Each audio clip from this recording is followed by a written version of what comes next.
ਕੀ ਹਾਲ ਹੈ? ਇਸ ਟਾਈਮ ਮੇਰੇ ਨਾਲ ਮੌਜੂਦ ਨੇ ਸਰ ਸਦਾਮ ਸਾਹਿਬ। ਤੇ ਵਕਤ ਬੜਾ ਔਖਾ ਗੁਜ਼ਰਦਾ ਪਿਆ, ਬੜਾ ਤੰਗ ਹੈ, ਮਾਲੀ ਹਾਲਾਤ ਬੜੇ ਖ਼ਰਾਬ ਨੇ ਲੋਕਾਂ ਦੇ। ਤੇ ਆ ਛੋਟੇ ਛੋਟੇ ਬੱਚੇ ਵੀ ਬੈਠੇ ਹੋਏ ਨੇ। ਇਹਨਾਂ ਦੇ ਕੋਈ ਆਉਣ ਵਾਲਾ ਵਕਤ ਜਿਹੜਾ ਇਹਨਾਂ ਦਾ ਮੁਸਤਕਬਲ, ਇਹਦੇ ਹਵਾਲੇ ਨਾਲ ਸਦਾਮ ਸਾਹਿਬ ਨੂੰ ਕਹਾਂਗੇ ਕਿ ਬੱਚਿਆਂ ਨੂੰ ਮਸ਼ਵਰਾ ਦਿਓ ਕਿ ਨਾ ਹੁਣ 8 ਪੜ੍ਹ ਕੇ 10 ਪੜ੍ਹ ਕੇ 11 12 14 16 ਕਰਨੀਆਂ ਨੇ, ਤੇ ਕਿਹੜੀ ਫੀਲਡ ਜਾਣ ਹੈ ਜਿਹੜੀ ਆਉਣ ਵਾਲੇ ਵਕਤ ਵਿੱਚ ਕੰਮ ਆਵੇ। ਕਿਉਂਕਿ ਨੌਕਰੀਆਂ ਵਾਲਾ ਖਾਤਾ ਤੇ ख़त्म हो गया है, तकरीबन नौकरियां ख़त्म हो गई ने। सदाम साहब जरा मशवरा दे बच्चों ਨੂੰ कि मैट्रिक तो बाद ਕਿਹੜੀ फील्ड ਜਿਹੜੀ ਉਹ सिलेक्ट करन। अस्सलाम वालेकुम। तालीम ਦਾ ਜੋ ਮਾਮਲਾਤ ਸਾਡੇ ਮੁਲਕ ਵਿੱਚ ਬਣੇ ਨੇ, ਜੋ ਹਾਲਾਤ ਗੌਰਮੈਂਟ ਨੇ ਬਣਾਏ ਨੇ, ਅਗਰ ਅਸੀਂ ਓਵਰਆਲ ਰਿਸਰਚ ਵੇਖੀਏ, ਰਿਪੋਰਟਸ ਵੇਖੀਏ ਤੇ ਯੂਨੀਵਰਸਿਟੀਆਂ ਵਿੱਚ, ਤਾਲੀਮੀ ਅਦਾਰਿਆਂ 'ਚ ਹਾਇਰ ਜਿਹੜੀ ਤਾਲੀਮ ਹੈ ਨਾ, ਉਹਦੇ ਵਿੱਚ ਲੋਕਾਂ ਦਾ ਰੁਝਾਨ ਕਮ ਹੋਇਆ। ਉਹਦੀ ਸਭ ਤੋਂ ਵੱਡੀ ਵਜ੍ਹਾ ਹੈ ਪ੍ਰਾਈਵੇਟਾਈਜੇਸ਼ਨ। ਤੇ ਅਦਾਰਿਆਂ ਦੀ ਪ੍ਰਾਈਵੇਟਾਈਜੇਸ਼ਨ ਦੀ ਵਜ੍ਹਾ ਤੋਂ ਤੁਲਬਾ ਦੇ ਅੰਦਰ ਜਿਹੜੀ ਆਲਾ ਤਾਲੀਮ ਹੈ ਨਾ, ਉਹਦਾ ਰੁਝਾਨ ਕਮ ਹੋਇਆ।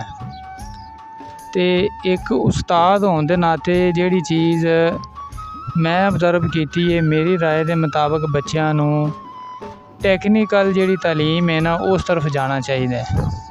ਸਦਾਮ ਸਾਹਿਬ ਟੈਕਨੀਕਲ ਵੱਲ ਜਾ ਰਹੇ ਨੇ, ਲੇਕਿਨ ਫੈਕਟਰੀਆਂ ਇੰਡਸਟਰੀਆਂ ਤਾਂ ਸਾਰੀਆਂ ਬੰਦ ਹੋ ਰਹੀਆਂ ਨੇ। ਟੈਕਨੀਕਲ ਕਿੰਨੇ ਕੁ ਕਿਸ ਪਾਸੇ ਉਹਨਾਂ ਦੀ ਖਪਤ ਹੋਵੇਗੀ? ਟੈਕਨੀਕਲ ਤਾਲੀਮ ਦੇ ਵਿੱਚ ਜਿਹੜੇ ਖਾਸ ਤੌਰ 'ਤੇ ਇੱਕ 2-2 ਸਾਲ ਦੇ ਡਿਪਲੋਮੇ ਨੇ ਨਾ, ਉਹਦੇ ਵਿੱਚ ਮੈਡੀਕਲ ਵਿੱਚ ਕਾਫੀ ਜ਼ਿਆਦਾ ਡਿਪਲੋਮੇ ਨੇ। ਉਸ ਤੋਂ ਹਟ ਕੇ ਇਹ ਇੰਡਸਟਰੀ ਵੀ ਸਾਡੀ ਜਿਹੜੀ ਹੈ ਨਾ, ਉਹ ਡਿਕਲਾਈਨ ਹੋ ਰਿਹਾ, ਉਹਦੇ 'ਚ ਵੀ ਕੋਈ ਸ਼ੱਕ ਨਹੀਂ। ਲੇਕਿਨ ਉਸ ਤੋਂ ਹਟ ਕੇ ਜਿਹੜਾ ਮਿਡਲ ਕਲਾਸ ਲੋਕ ਨੇ ਨਾ, ਉਹਨਾਂ ਵਾਸਤੇ ਇਹ ਮਸ਼ਵਰਾ ਹੈ ਕਿ ਜਿਹੜੇ ਅਸੀਂ ਲੋਕਲ ਸਤ੍ਹਾ 'ਤੇ ਮਤਲਬ ਕੰਮ ਕਰਨੇ ਨਾ, ਮਤਲਬ ਜਿਸ ਤਰ੍ਹਾਂ ਮੋਟਰਸਾਈਕਲਾਂ ਦਾ ਵੱਲ ਸਿੱਖ ਲਿਆ, ਨਾਈਆਂ ਦਾ, ਦਰਜ਼ੀਆਂ ਦਾ, ਉਸ ਤੋਂ ਇਲਾਵਾ ਬਿਜਲੀ ਦਾ, ਪਲੰਬਰ ਦਾ ਕੰਮ ਹੈ। ਇਹ ਅਗਰ ਕੋਈ ਜ਼ਰੂਰੀ ਨਹੀਂ ਹੈ ਕਿ ਅਸੀਂ ਮਿੱਲਾਂ ਫੈਕਟਰੀਆਂ 'ਚ ਜਾਣਾ ਹੈ। ਮਿੱਲਾਂ ਫੈਕਟਰੀਆਂ ਦੇ ਮਾਮਲਾਤ ਬਿਲਕੁਲ ਖ਼ਰਾਬ ਨੇ। ਬਾਹਰ ਜਾਣਾ ਜਿਹੜਾ ਉਹ ਇੱਕ ਜਿਹੜਾ ਉਹ ਵੀ ਸਾਡੇ ਵਾਸਤੇ ਖਾਬ ਬਣ ਗਿਆ। ਜਾਂ 10 11 12 ਲੱਖ ਦਾ ਗਲਫ ਸਟੇਟ ਦਾ ਵੀਜ਼ਾ ਮਿਲ ਰਿਹਾ, ਅਤੇ ਬਾਕੀ ਯੂਰਪ ਵਾਲੇ ਸਟੱਡੀ 'ਤੇ ਤੁਸੀਂ ਜਾਣਾ ਜਾ ਸਕਦੇ ਜੇ।